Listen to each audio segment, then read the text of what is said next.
introduction for folks. Welcome to the Youth Engagement Power Hour for the Oregon Youth Resource Map. Sophia? Okay, hi, I'm Sophia.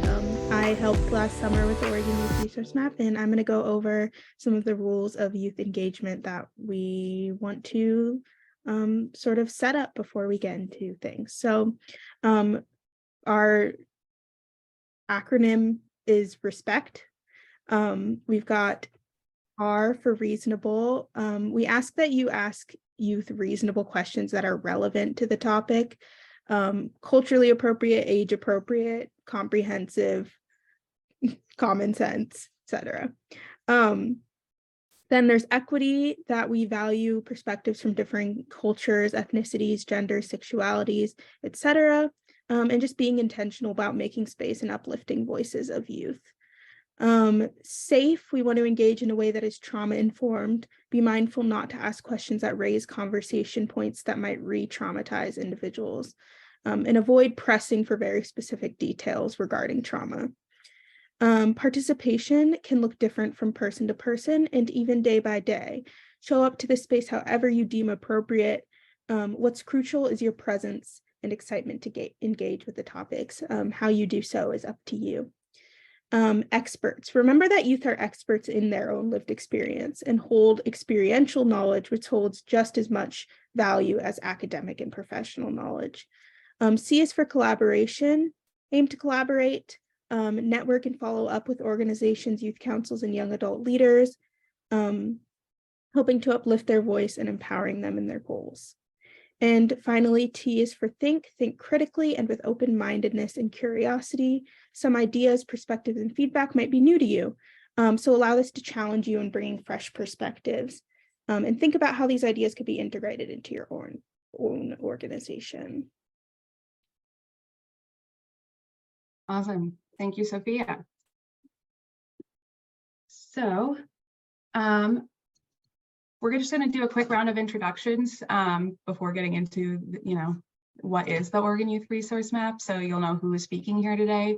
So I am Shannon Marvel. My pronouns are she or they, and I'm the Healthy Transitions Project Director, and I'm going to pass it to Haley.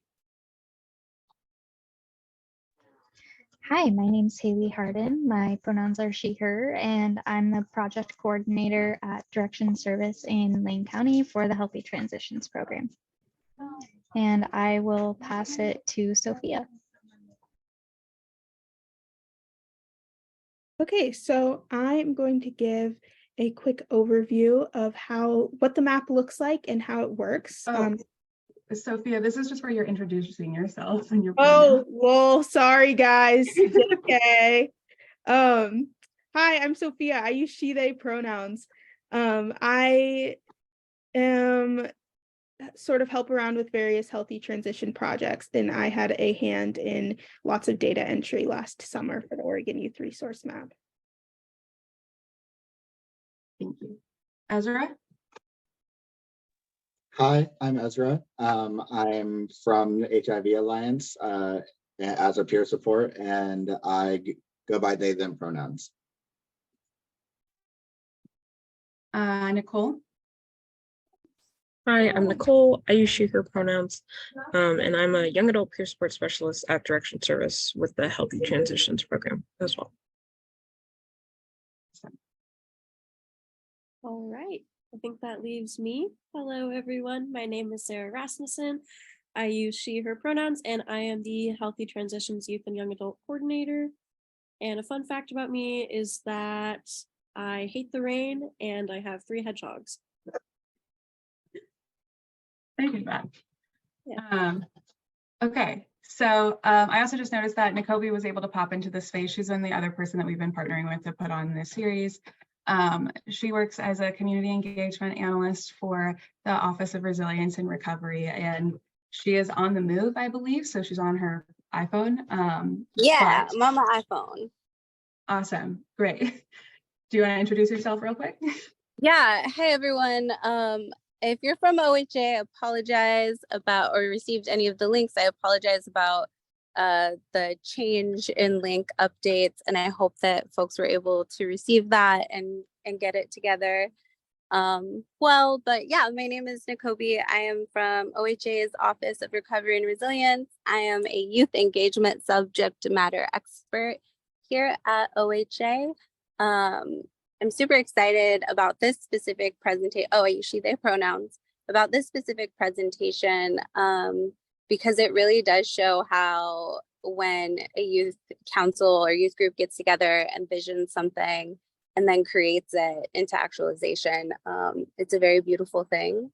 And yeah, since I am driving, I'm probably going to be on mute, but if anybody does have any follow-up questions afterward, I will have someone put my email in the chat, and I'm more than happy to respond or connect you to young folks. Also, Shannon and Sarah have been co-creators, really big parts of this, the majority of it. So if you have any questions, please feel free to reach out to them, and I'm excited to listen in on the presentation. Thanks for being here. All right, so what is the Oregon Youth Resource Map? So it's a website designed to help young people ages 16 to 25 and their allies connect to youth-serving organizations, resources, and leadership opportunities. It serves as a comprehensive collection of youth-accessible, youth-facing, youth-friendly resources that are curated and vetted by young people themselves. The map centers the needs and voices of young people and includes services for health, mental health care, housing, education, and more. And this tool was developed by young people with lived experience in mental health services and systems in our state. These young leaders convened as part of Healthy Transitions Oregon. And the development of the map is supported by Direction Service, the Mapping Action Collective, and Healthy Transitions Oregon. And we're going to take a tour of the website later. We're just setting up the background for how this got created and all of that fun stuff. So a little about what Healthy Transitions is. It's a grant initiated through SAMHSA in partnership with the Oregon Health Authority, Portland State University, and Lane and Douglas counties. And the purpose of the grant is to improve access to treatment and support services for youth and young adults who have serious mental health challenges, and to provide developmentally appropriate, culturally and linguistically competent services and supports to address this. One of the things that we're going to be talking about later on that I think is important to explain now is just like the structure of how Healthy Transitions work. So there are several of us who work at PSU who help with the overall management of the grant while also supporting youth engagement at a state level. And there are also 2 sites working in Lane and Douglas counties to provide services to youth and young adults. And one of those is Direction Service, who was a partner in helping make the map happen. So Haley, do you want to talk about a little bit about Direction Service? Yeah, so Direction Service has multiple programs that offer supports for families across Lane County, and we're dedicated to helping families with disabilities and special needs live full and healthy lives. And we really focus on collaboration, empowerment, and education. Awesome. Okay, and because we're going to go into a timeline of how this was developed, some context for you is that Healthy Transitions has a statewide steering committee, as well as several subcommittees where projects have been undertaken, one of which is the resource map. And so two of the subcommittees that you're going to hear about a lot in the next few slides are the Youth and Young Adult Voice Subcommittee and the Coordination and Collaboration Subcommittees. So the Youth Young Adult Voice Subcommittee will also be abbreviated to YYAV in previous slides, just so we don't have to, continually say it. But this is a committee brought together to focus on bringing youth and young adult voice to state and local advisory councils and system of care committees. A podcast was also created that details the lived experience of young people with mental health challenges with an emphasis on recovery. And lastly, forming ideas for the Oregon Youth Resource Map, and also a whole host of amazing projects over the last 5 years of the grant that would be a lot to fit into this one little paragraph, but it's a group of young people using their voices to elevate youth mental health in our state, which is cool. Our Coordination Collaboration Subcommittee, this was brought together to focus on building a youth leadership network on the Oregon Youth Resource Map that connects young people to youth-led or run leadership opportunities across the state. The subcommittee also works to create tools and recommendations to support meaningful youth engagement in local and state system of care structures as well. There are also several other projects that were done as part of this subcommittee, but that is a brief overview. And so we're just going to give a very, high level overview of how this was developed. And so back in January to March of 2020, that's where the idea for having an Oregon Youth Resource Map came into existence. The young people who are part of the Youth Young Adult Voice Subcommittee said, it would be really great if we had one place where we could access all these resources, because Google is not always that helpful, especially if you're in rural communities or you're looking for like identity specific resources. And so having one place that would make it so much easier for young people to access systems and services would be so helpful over the long run. And at the same time, the Coordination Collaboration Subcommittee starts putting together an outline for the Youth Leadership Network Map, which would outline opportunities across the state for young people to get involved in leadership opportunities. And they began outreach to solicit feedback from these young people. And is this something that would actually be helpful? So after that, around April to June, the very early stages of work begins, and the Youth Young Adult Voice Subcommittee creates a very basic version of the tool using Google Maps and begins mapping resources for young people. And the Coordination and Collaboration Subcommittee begins mapping young leaders and leadership opportunities across the state. And I'll say that for the rest of this timeline, identifying resources and leadership opportunities has continued throughout, just so you don't hear me say it with every single little point. But it wasn't until July to September of 2020 where the Youth Young Adult Voice Subcommittee met with the Mapping Action Collective, who expressed an interest in partnering with Healthy Transitions to create an expanded online tool. And so the Mapping Action Collective, was interested in partnering with Healthy Transitions to build this site. MAC is responsible for creating the Street Roots Rose City Resource Guide online tool. At the beginning of the pandemic, for those of you who are in the metro area or familiar with it, Street Roots creates a resource guidebook that gets handed out and sent to multiple different organizations. And it's for any population, but it's a large, thick book that gets updated every year. And so when the pandemic started, there wasn't a way that people could access that list. And so MAC partnered with Street Roots to develop an online tool where those resources could live. And if you go to their website, it actually looks really similar to the Oregon Youth Resource Map, because some of the structure and the coding to create that was mimicked for our site. But at the same time, they began identifying funding for the build out of the resource map.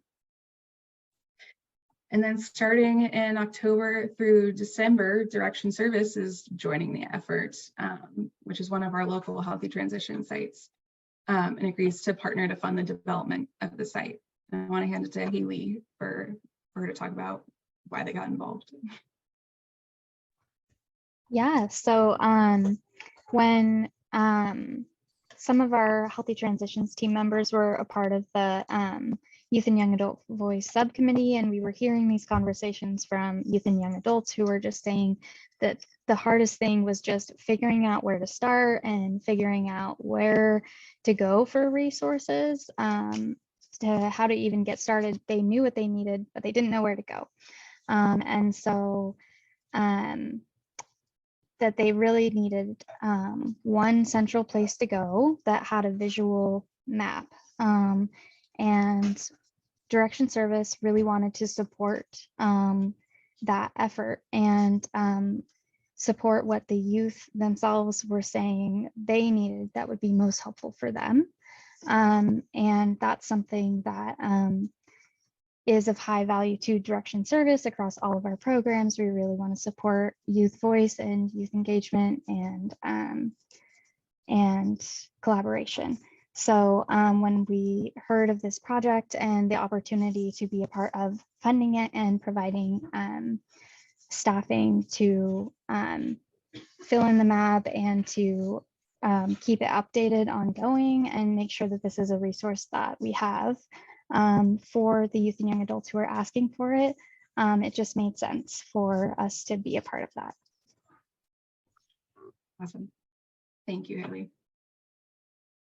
So from there, in early 2021, the actual development of the tool begins, and then user interface interviews with young people are conducted by MAC and the PSU team to discuss with young people, like, how should this tool be designed, what would be helpful to add as features, and to inform several structural components of the site. And around the same time, it's decided that the Youth Leadership Network will be integrated into the larger youth resource map. So as you'll see on the site, there are a bunch of different types of resources across the top, and then there's youth leadership. So young people can search for youth leadership opportunities in that section. After that, around in the fall of 2021, peers at Direction Service run a small focus group. And one of the youth peer support specialists at Direction Service who was connected to the map work, ran a small focus group of young people in Lane County to get feedback on the tool. And that was really instrumental in adding several different features that I think are really cool and helpful for serving young people.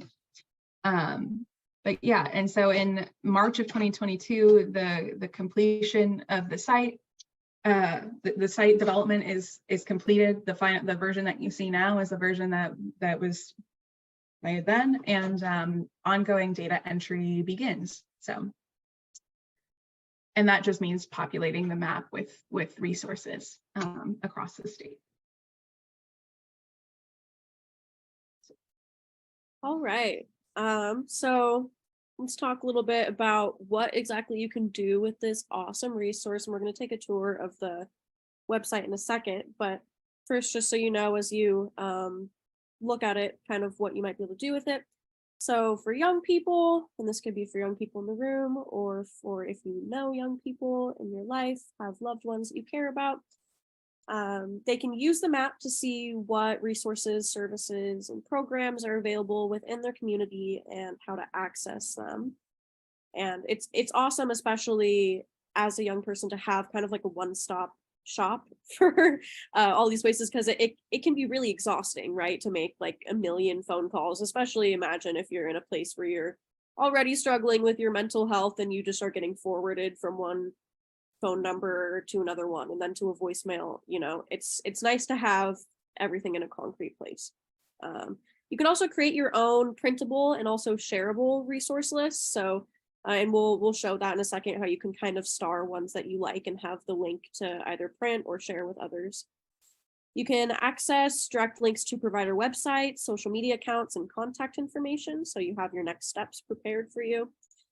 You can find resources for specific identities or populations using tags or keywords, so it can be culturally specific. You can skip all of the Google and all of the phone calls. Well, some of them, probably not all of them, but you can skip a great amount of the physical and emotional labor by going directly to the curated and vetted resources. And you can also find additional tools relating to youth voice, mental health, and peer support. And I believe there is one more. Yeah. And regarding the leadership network that Shannon was talking about a few seconds ago, this is something that we're really excited to keep developing, because it's really difficult for youth looking to get involved with different things in their area to find things that are like accurate and updated online. It's really hard to find leadership opportunities unless you just sort of like know about it somehow. So the goal is to continue adding to that so that youth can explore local and statewide opportunities or see what topics young people are currently working on that they might be interested in. So foster care, policy change, social justice, mental health service improvement. I know my life changed a lot as a youth and young adult when I started getting involved in different leadership and volunteer opportunities. And it'd be great to see those be more accessible. Also finding ways to connect to the work that's right for you, not just what you happen to hear about. So for me, when I started getting involved in leadership, I specifically wanted mental health, as well as identifying leadership gaps in the state and create new opportunities. So once we have everything that's out there all in one place, we can kind of objectively look at it and figure out what we should add from there. So it's great future opportunities there.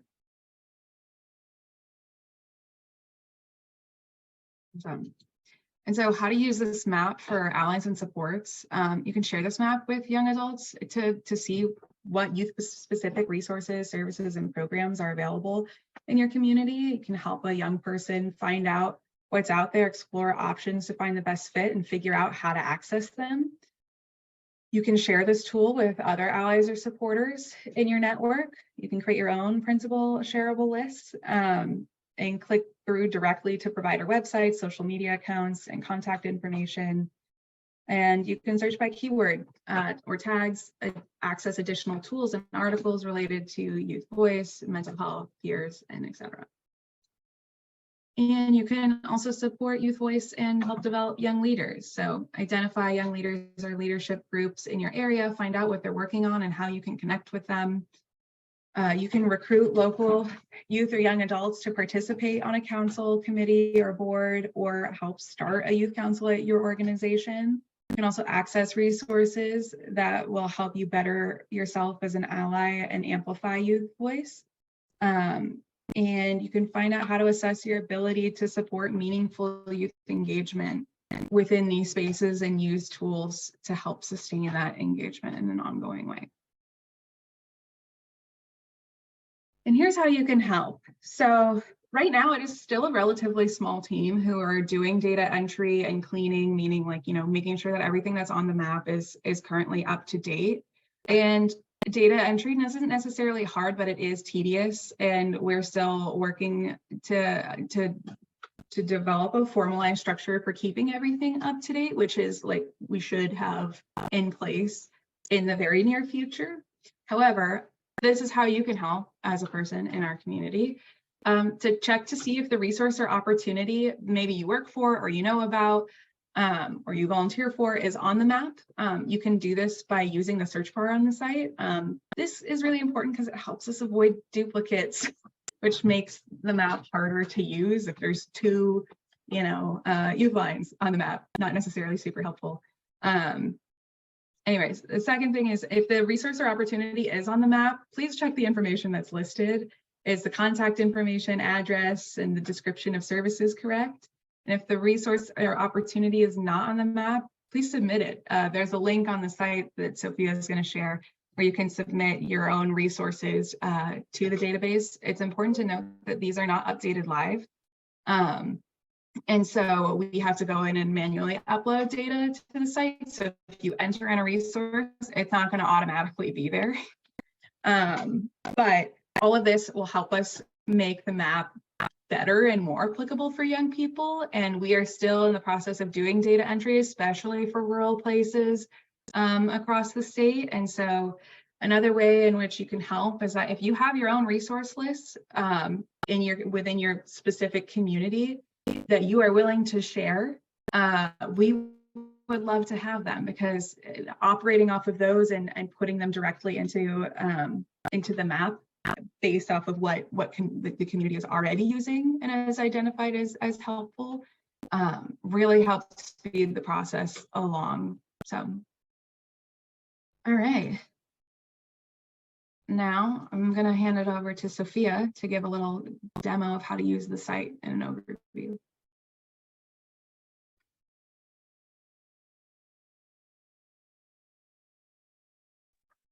Sure, yeah, okay. So here, let me share my screen.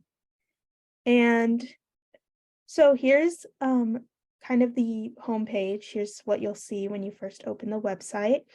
As you can see, there's a number of categories here at the top. So you can choose whatever category is important. If you click on it, then there's a number of other categories underneath it. Hospitals and clinics, dental, syringe exchange, healthcare access, etc. And then you can also filter by location, Portland, Eugene, Cottage Grove. You're trying to include as many places in Oregon as possible, but we're still trying to expand to Eastern Oregon to get more resources across the state. You can also filter by population, youth services, houseless youth, LGBTQ plus services, domestic violence survivors, etc. And you can filter by cost, so free, OHP, and different insurances, sliding scale, etc.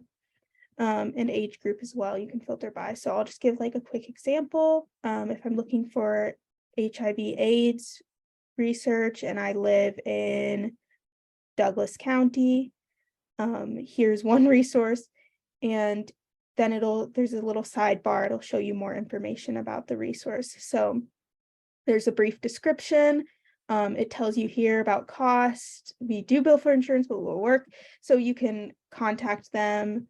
It tells you, what languages, English or interpretation available. And then here's all their information. You can look at their Instagram or their Facebook. You can text or call them. And then you can also click on the link to get to their website, and that will give you more, hopefully, updated information if the map hasn't been updated for a while.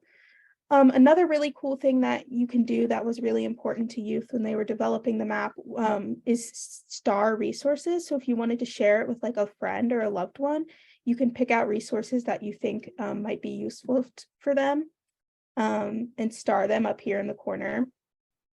And then you can click at the top and have your saved list of resources. And this is a shareable link that you can then send to friends and family. And then you can also search resources here at the top. Here we have our little about page and more resource lists here. And then, like they were mentioning, we can suggest an update. So you can give feedback about a listing, report something broken, recommend a resource for the map. So that's kind of an overview. I don't know if there's anything else that Shannon or Sarah would like to add. If you could go back to the suggest update Sure. little tab. Yeah. So there's the general feedback form there, and then there's the provider form where if you click that, it will eventually, yeah, there we go. That will lead to the form where you can submit your own program or service or organization. And there are a lot of boxes to fill out, but not all of them are required. So basically we need the name of the resource, we need the category that it would fit in under, and one piece of contact information as well as a description. Most of the time this will come directly from the website of the service. So it doesn't have to be anything fancy or specific, but if you can fill out more of the boxes, it is super helpful for us. If not, just those like 4 bare minimum pieces of information are also really helpful. So I think that's it. Thank you, Sophia. Yeah, absolutely. Okay. So one of the things that we wanted to highlight was just how much youth voice and the needs of young people were centered as part of the map. And so this next part of the presentation are really going to be talking about the core values that have guided this work. And so I'm going to hand it to Sarah. Yeah, and something that really excites me about the resource map is not only just like the resource map in general and getting to provide better access to care and services for young people, but also the sort of model that was followed while creating it really emphasized certain core values that I would love to see in future projects within the system of care as pertaining to youth and young adults be implemented. So first of all, let's define core values, fundamental beliefs of an individual, group, or entity So because core values can dictate behavior, and of course we know this, it's crucial that the voices of young people are represented within the core values, within any project that pertains to youth and young adults, right? Kind of the saying, nothing about us without us. So whether that's within a committee, program, agency, in this case, a project, seeking to serve the population of youth and young adults, we really want to make space to have certain core values that emulate really serving them and highlighting their own feedback and their voice. So this section, as Shannon said, is going to provide some examples that we used of our core values in making the Oregon Youth Resource Map. So, what beliefs guided us in our development and expansion of the project? The first one being youth and young adults should have a broad range of services accessible to them. So this goes from employment, educational resources, positive youth connections, all of these that contribute to social and emotional well-being. That's also why the map includes more than just mental health resources, because that's initially how it started, but we know so many different areas of our life impact our mental health. So having things like employment, legal services, mental health services, physical health services, all represented in one place, really was part of that. Those were included because of this core value, and these should be easily accessible. So anyway. Right, absolutely. And for those who study psychology, sociology, we know that socioeconomic status or socioeconomic wellness is linked a lot to our own mental health, and that goes for all ages, right? And it can be particularly difficult as a youth, because as someone who's particularly under 18, or even just transition age youth in general, we're kind of handed a certain set of cards, that were dealt. And it's really, really important to be able to have access to kind of enforce equity among all youth and young adults to improve socioeconomic well-being as well as mental well-being. So young people also must have access to developmentally appropriate, culturally and linguistically responsive and specific services and supports. And that's why it was really important to us to develop the culturally specific sections of the map, and something that we're really excited to expand upon, especially in rural areas as we expand the map. Having services that are accessible for other language speakers, for people within the BIPOC community, for LGBT people are really, really important.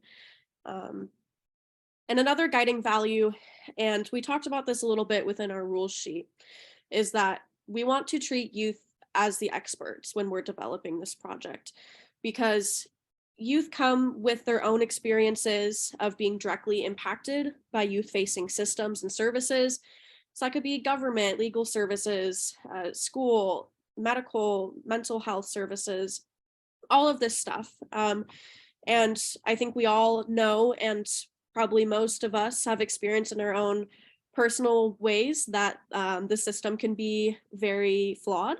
And youth have experienced this just as much oftentimes as adults have, and their experience holds this valuable knowledge that can guide the project of, okay, how can we close these gaps? How can we provide better services? How can we make things more accessible? And really listening to those voices instead of tokenizing them. And we'll be talking a little bit more about that in a few minutes. Transition age youth and young adults. I kind of already touched on that one, have specific and diverse needs and require systems and services that are responsive to this. So even though when somebody turns 18, they transition from their pediatric doctor to their regular doctor, all these things, transition age youth do have a unique set of needs. Like it's important to recognize that even though transition age youth often are adults, it's a different experience as they learn to navigate the world. And it's important to have services that really take the time to know them and their specific set of needs. And of course, youth needs and experiences, both personal and professional, should drive how systems work and how projects work. as opposed to systems and individual organizations driving what youth receive. So sort of doing a community assessment on the transition age youth in your community and figuring out by consulting them, talking to them, getting their feedback, what do they need? How do they want to see things changed? And also services must work across systems to avoid organizational and systemic silos and promote collaboration, coordination, and innovation, integrating youth leadership wherever possible. Awesome. So this next part, we're going to just be talking about how you've been using these core values in practice in the development of the site. So what practices were employed to help us act according to our core values, what intentional practices were put into place, and how can this serve as a guide to other projects and organizations. All right, so I want to take a second to talk about a practice that we are in an ongoing way throughout development and creation and maintenance of the map, as well as just healthy transitions in general, a practice that we've been following, and that is Hart's ladder of youth participation. So a little bit of background. Roger Hart is, I think, I don't know how old he is, the co-director of the Children's Environments Research Group. So he created this sort of ladder of participation to help us think about where we really are and where we'd like to be in terms of youth participation in programs. So this is for organizations and projects that specifically want to or should engage youth in planning and decision-making in their program. So this ladder wasn't created necessarily to suggest that we have to be at the top rung, but rather it's more of for ongoing reflective purposes of thinking about where we are right now and where we'd like to be, and ultimately that we ought to be aiming to get out of those lower rungs of the ladder of the non-participation and encourage and challenge ourselves to think about ways to genuinely engage youth. So I want to start from the bottom of the ladder and kind of work way up to the top kind of briefly. So the bottom two are young people are deceived and young people are treated as sort of decoration. So this is when adults make it maybe appear like youth voices in the organization or project. So maybe like using pictures of youth in advertising, but they're not really involved at all. Or for young people's decoration. So if this were the case with the map, for example, maybe adults would make youth wear Oregon Youth Resource Map t-shirts and disperse the flyers so it looks like youth have participated in its creation when they really haven't, right? And that's not what happened, fear not. So the rung one up from that, which is young people being tokenized. This is something that we've really tried to avoid throughout the creation and maintenance of the map. And this is something that is fairly common within organizations and within the system of care in general. And it's not necessarily a malpractice that is intentional or out of malice. It can happen among like very well-meaning adults because adults genuinely often desire to give youth a voice, but haven't really begun to like think carefully about the best approach for how to do that. So oftentimes in tokenism situations, the appearance of youth involvement is there, but the youth themselves have little choice about planning the project, communication around it, no time to reflect and form their own opinions about the project. Oftentimes in tokenism situations, an adult will select like an articulate youth to maybe talk about the project in a public venue, but like youth themselves haven't actually been able to shape the project with their input. So it's kind of more symbolic engagement and involvement instead of actual involvement, if that makes sense.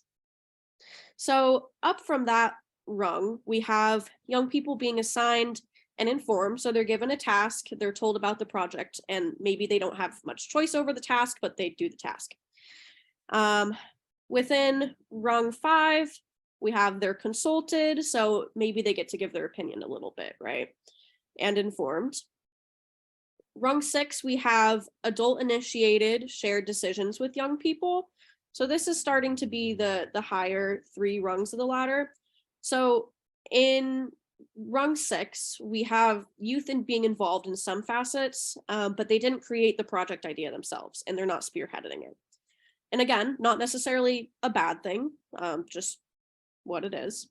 On the second rung, we have young people lead and initiate action. So this is actually, rung 7 represents kind of a very limited adult involvement. And you would think that maybe this would be at the top, but it's actually intentionally put second because it's youth initiated projects without adult supports. Because young people maybe don't trust adults enough to seek their input. They don't want to collaborate with adults because of maybe previous experiences, because of fear of tokenization. And the top rung in most situations is ideal, depending, right? So the top rung represents adults serving as listeners and observers as youth bring them ideas, and adults are the ones that are able to maybe help them get resources and help them actualize it, but the ideas are coming from the young people. And there's a sense of collaboration, a sharing of resources, but it's being spearheaded by the young people and supported by adults. So with the Oregon Youth Resource Map, that's really something that we've tried to emulate. So the idea came out of the Youth and Young Adult Voice Subcommittee, and it came from conversations of youth being like, we need to find resources that are actually accessible, that are made for us, that work. Navigating the system is hard. I mean, we don't really get taught much about how to navigate the system in school, right? So the idea came from young people and the adults within Healthy Transitions, and all of our partnering organizations really helped provide the resources and the stuff to make that happen. But youth were the ones leading it. So it's a cool concept to think about within maybe your own work, your own organizations, your own projects that are involving youth and young adults. Where does it fall onto this rung?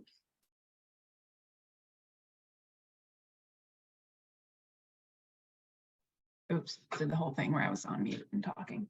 I think that this goes hand in hand with the next slide, which is on youth voice and including youth voice at the heart of projects. But some of the ways that this is continued with the Oregon Youth Resource Map is hiring young people to do data entry, and also enlisting the help of youth peer support specialists through Direction Service to do data entry, but also letting young people have a voice in you know, what is represented on the map, like doing the vetting and the curating themselves, and yeah, having their needs and voices and perspectives at the heart of what the map does. So.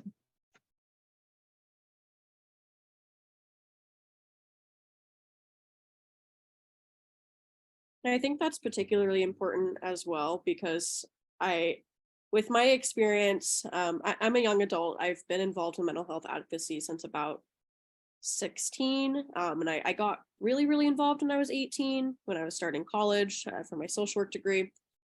But there's definitely been moments where I feel like I'm in a room where everyone is talking about me, but not to me. And that's why youth voice is so important, right? Because I mean, I've seen and I've also experienced as a youth and young adult that really amazing things can happen when people talk to you and not just about you, right? And building the trust and rapport with youth and young adults to get to that point in order to get their expertise, their knowledge, their feedback is so valuable, especially within youth and young adult serving organizations.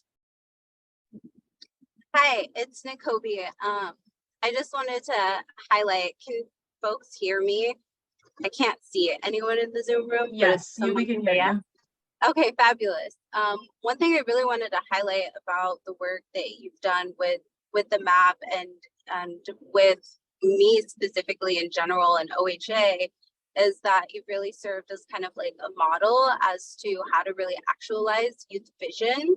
And so I guess I have a food for thought question for the group is how can we utilize this map within the work that we do? Are we updating our resource? And I'm speaking to state employees as folks who have leadership opportunities or spaces where we can really expand the way that we do youth engagement so that it is in line with those values. I really love and admire the core values that you represent. And also thinking like, okay, so with different youth councils or with the youth that we serve, where would we say giving ourselves a self-assessment on that heart ladder, and also how are we contributing to bringing not only youth voice and youth vision as partners and co-collaborators, but how are we doing this amongst our own youth groups statewide, and really bringing young ideas and young leaders together to shape the work, and not just shape, but co-create the work that we're doing in the wonderful jobs that we've been so brilliantly trained for, as Toni Morrison would say. That's kind of my food for thought bit right there. I'm going to go back on mute now. No, I think that was a great addition. Thank you, Nikobi. Sarah, was there anything else that you had wanted to add to this line? Well, I think for those that are looking to, as Nikobi said, get youth and young adults more involved in projects or within their organizations, it's really helpful to orient them and also specifically ask for their opinion and specifically state the value of their input, because I think also youth and young adults aren't usually like trained to just speak up, especially in professional spaces, especially culturally. I mean, I was trained like growing up that was most of the time disrespectful, you know, that like quietness was the best. So I think there's a lot of value in specifically being like, hey, I think that your experience like gives you a lot of knowledge on this subject. Could you like maybe tell me a little bit of feedback about how you, like if you could change something, how you would make it better,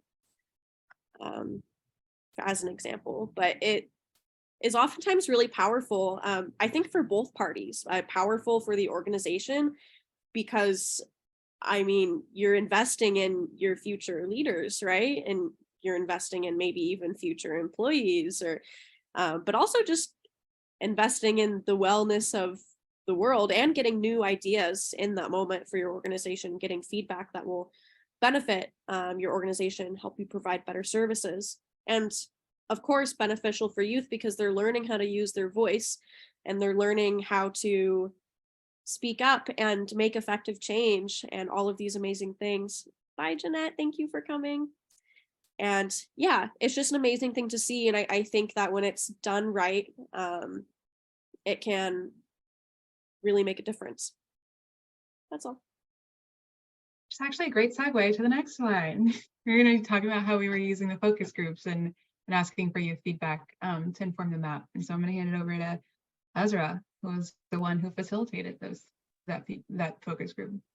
Hi, everyone. I can't share my screen, so I will do my best to just make it interesting with just my voice. So actually, like this focus group was done a long time ago, and when we were still doing development, we being HT. So if I refer to we in the future, just know that it is HT. I'm not trying to be generic.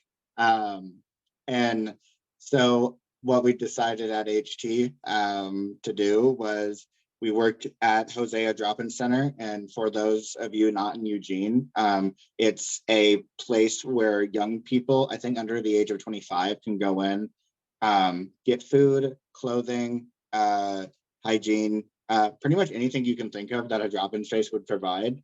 And then they would also give out food and lunch and dinner specifically. And so there wasn't like a whole lot of engagement when we were there consistently, because some people are there for their needs and they don't have any time to really talk about services that they want. But there were a couple that were regulars that would interact with the HT team and we were close with. And this was the first idea of like, I asked these youth, would you be interested in doing a focus group with me in my team? And we got enough people, and enough people being like 3 to say yes. And so we set up a time together.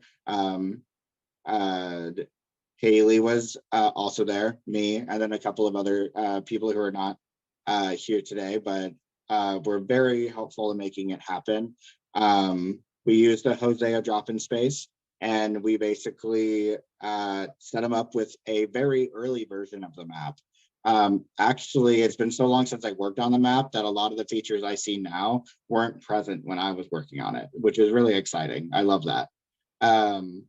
And we asked them a lot of different topics, like how do you typically find and hear about resources? And I know someone in the chat asked how this was going to be found out and used. And one of the things that was answered with this question was using other people and word of mouth. So either friends or acquaintances that you know from other resources that you use, maybe other youth resources specifically, and maybe meeting them through the same resource and asking how you found, like, hey, I'm looking for like needle exchange, but I don't know where to go. And, you know, they pull up the map and boom, that's another person that knows that.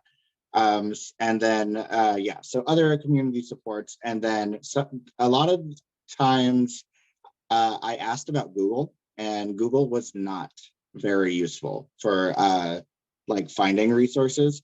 And so that was like a really big reason why showing this to youth was important, because it could just be searched right into the tool. And they didn't have to sift through a bunch of advertisements, or, you know, there's a lot of resources. And I don't think that Google as an algorithm isn't necessarily good at parsing out what is important, even if you use keywords. So that was a really big, that was really important for this focus group. So one of the things that they asked for, this is very summarized, by the way, super long, like feedback and talking points, but I'll just talk about like the most important things. And it's all important, so it's hard, but they actually asked, hey, I would really like it if we could favorite something and share it with somebody where it could be a shareable link. Because when we were working on this map, that wasn't available. You couldn't share the actual link. It would just go back to the homepage, even if you clicked on a specific resource. And so there was an idea of like having a liking section, and then favoriting a bunch of different resources, and then sending them to a friend who would need that, because a lot of the youth that we talked to said that, like, I really want to send resources to my girlfriend when she's at work, but I can't do that because like maybe her phone's off, or maybe like we're just not near each other and she's looking for something to use and she doesn't know how to find it. And instead of just like looking through Google really fast, they can just send this list. And so seeing that actually make it into the final product is like awesome, super cool. And I think that is one of the most useful things. And then there's another feature that was asked, and I'm sure that social media was a big inspiration. that was a lot of this focus group's talking points actually was like, there's a lot of things here that remind me of like social media tagging. That was the big one was, can we do hashtags and say like hashtag BIPOC or hashtag OHP? And so you can look through, we can look through these tags instead of just searching generally by a word. You can just say like hashtag BIPOC and see and look at what comes up in a certain area. And I'm trying to think, hold on. Let me see what I have and haven't covered yet. There, at that point when we were actually doing the focus group, some of the adults were wondering, how do we, what if a provider and a young adult wants to put in a resource, and that hadn't been created yet. Every submission was just done through one form, and there wasn't any difference between the form, and there wasn't more than one. So this was done.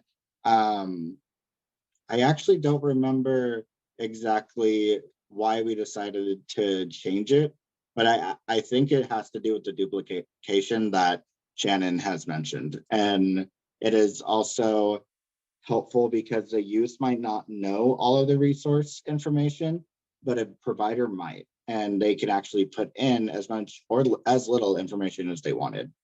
And it does help with the duplication because if everyone wants to be helpful, sometimes there's a bunch of same information and it can clog up the Airtable.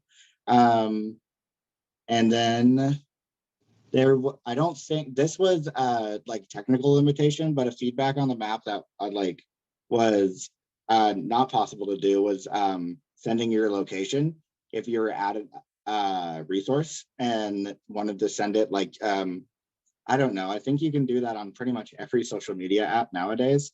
But if you're on Messenger or using iMessage, you can send someone your location and they can follow you real time. Some youth wanted that to be possible. The platform was not able to handle that. And honestly, that is one thing that didn't make it into the final product that I'm still astounded that most things got into a final product, especially going through development. And then they also said that it was easy to use. And that was like a big selling point, is some simplicity. And while it looks different from when I was using it, it's still extremely simple to use. And it's really well developed as well. Like the user experience, I think is very easy. It's quick. And I don't think it's overwhelming as well. And honestly, when I was houseless and I was looking through resources, that's the last thing I wanted, was just like a gargle of information, because I'm already stressed out and I just am trying to find food, and just show me where the food box is. I don't need to know about your mission statement or anything like that. It is important, but also there is higher levels of need than going through a whole website trying to find an answer.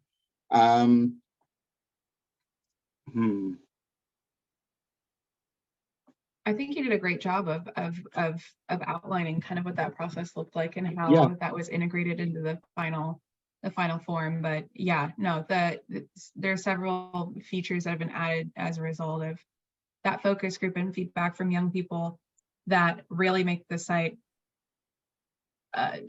way more useful, I think. Right. Because at least from a development standpoint, it's hard to make it so that you can make a shareable list. So it's on a nerdy side, a little bit exciting. Yeah, I agree. On the nerdy side, it is really exciting. And I really just want to focus on the youth, and they were willing to take time away from their day and come in and help us with a project that was very new at the time. And they did it happily, and we're really excited about it. And they wanted to keep using it even after the focus group was done. It's really nice to see this seeing everyone here, getting to see a final product that, you know, I feel like there's a lot of bureaucracy in our jobs and sometimes things take a long time. And so seeing it at the end is like the most serotonin ever. So thank you. Agreed. I will also say that there are way more people involved in this process than just us. Actually, most of the project was not facilitated by Sarah or myself. A lot of it was carried by the previous project director, Emily Lamson-Sue, and the previous youth and young adult coordinator, Elliot Hinkle, who is here today. So thank you. We get to talk about all the amazing work that you put into it. So. Yeah, and so that what Ezra was talking about and young people being happy to get their feedback, I think that leads really well into the next part, is paying youth for their time. So everyone who does data entry for the map right now are young people, and some of whom are actually working with their peers as peer support specialists. And we really value the knowledge that they're bringing to the table and the time that they're spending. And so a couple of the other folks who would introduce themselves when we first started have been a part of doing the data entry process. And a couple of cool things that we were able to do last summer, we were able to, at PSU, hire a young person, Sophia, to do data entry for the map and help with several different HT related projects. And Sophia, over the course of 3 months, was able to enter in over 500 resources across Oregon, which is amazing. And I'm going to let her talk about her experience and what she gained from it. But just as an overarching point, but offering youth and young adult participants who are not otherwise like paid for project participation is crucial. And I know that I'm almost 99% sure that the young people who were part of that focus group were provided a gift card or a stipend for giving us their input. And the goal is really just to show that, you know, we're valuing their experiences and their knowledge, and we're showing that, like, more so than just, you know, like a pizza party or something, where they're able to earn something from their contribution to this project. And it also, paying young people for their time helps us avoid tokenization or decoration, like as referenced on the Hearts ladder that Sarah went over. But yeah, I wanted to hand it over to not only Sophia, but the folks who have done data entry otherwise on just being a part of the project and helping with curating the list. But yeah, I'll let Sophia start.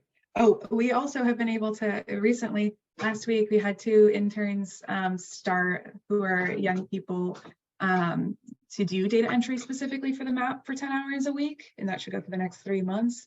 Really excited about this because one of the young people that we were able to hire is in Eastern Oregon, who will be able to help us populate like some of the resources in that rural area. And who better knows the resources in your community than somebody who lives there. So being able to train somebody like remotely to be able to do this, you know, and pay them for their time through PSU is really exciting to us. And we didn't have them come today because we didn't want to put them on the spot in the second week. But anyways, yeah, I'll pass it to Sophia. Yeah, so I'll just talk a little bit about my experience doing data entry last summer. So spending so many hours doing the entry gave me an opportunity to sort of connect with my community in a way that I hadn't before. I really did learn a lot about different resources that are available to young people across Oregon, and the various like intake processes and qualifications that some resources require. And I think a resource like this is crucial because of its accessibility. As you saw, the map is like really user-friendly and straightforward, and it simplifies the research process and allows youth to sort of navigate the often confusing research process and like unnecessary obstacles that accompany it. I think that anyone would find this process confusing, when I was doing the data entry, there were a lot of points where I felt disoriented and struggled to make sense of different websites. And I was doing data entry like in my backyard on a hammock with nothing else to do. So I can only imagine what this process might feel like for a young person who's in school, employed, has younger siblings to take care of, is struggling with their mental health, etc.